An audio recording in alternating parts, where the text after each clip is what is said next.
Beam me up, Stouty. Energizing.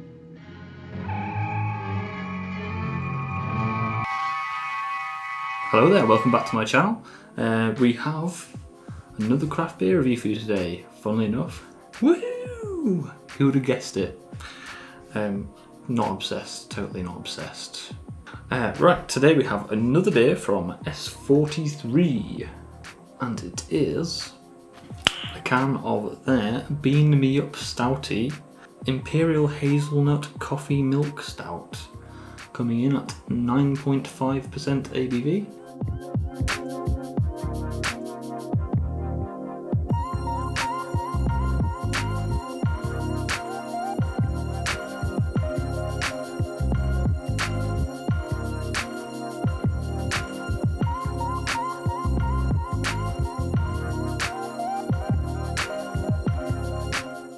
So S43, if you didn't know, they are from Durham in the UK, so a bit further north than I am.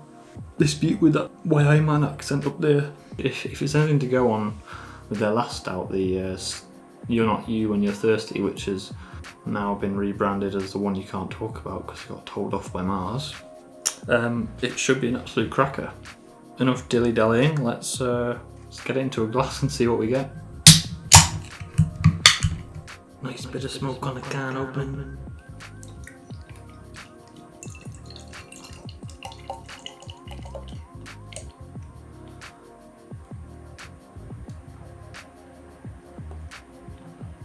Oh. Wow, wow, wow, wow, wow. Wow!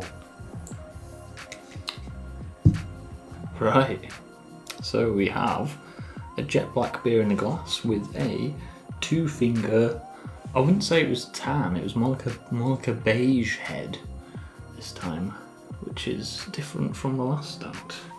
So yeah, jet black beer with a 2-finger beige head.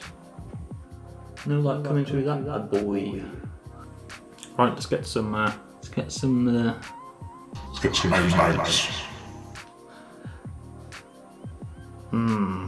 Lots of coffee, lots and lots of coffee. Lots of coffee and chocolate. Coffee and chocolate, and I wouldn't really know what hazelnut smells like. It's more of one thing that you kind of notice in the flavour. One hazelnut latte? Yeah. You know, the hazelnut, actually not a nut, it's a seed. It's actually smelling more like some of the tonka bean stouts that I've had before. Right, well, it's only the one thing we can do now. Just give it a try. See what it tastes like. Cheers, guys.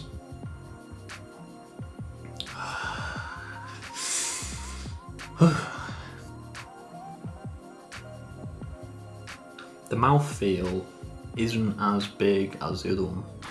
And one thing I am noticing is that I don't really get a nuttiness.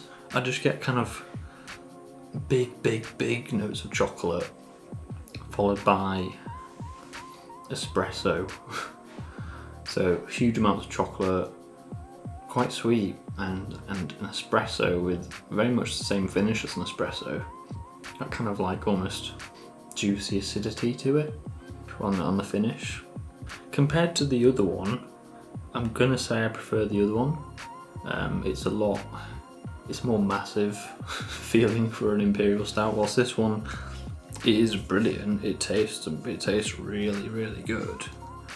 But I think out of the two, if I was to pick one, I'd definitely go with the Snickers Stout. I mean, you get some decent lacing on the glass. Decent lacing. There it is. Yeah, there's a very, very, very subtle nuttiness to it. Sort of reminds me of having The hazelnuts. It sort of reminds me of, you know, those fancy chocolates you get that are like often chocolate with like a praline inside with some hazelnut. It's very much like that. The mouthfeel, again, as I've said already, it's not as dense as the last stout I've had, but I wouldn't say that takes anything away from it. It's still very, very rich. It's still very rich. Excellent stout, really excellent stout. Definitely been thought about quite carefully, and it's come out very well executed. Well done, S43. Good stout. Similar to the last one, for 9.5%, it doesn't really show through like that. It doesn't show through as 9.5% whatsoever. It hides the booze very well. It's actually, the finish is a lot cleaner than most stouts I've had. It doesn't linger quite, it still lingers, but it's only you get the bitterness, the espresso acidity, juicy acidity, bitterness, and then once that's gone, you get kind of like a nice pleasant sort of milk chocolate nuttiness. Like imagine if you had some fruit, Cadbury's fruit and nut or something. That kind of lingers around. Yeah, really, really great beer. I'm happy enough to give that. It's an 8 out of 10. 8 out of 10, guys. Thank you very much. I've been me and you've been you. Don't forget to like, comment and subscribe. Let me know your thoughts on this beer if you've had it. And I'll see you in the next video. Cheers, thank you very much. Bye bye all. Friends.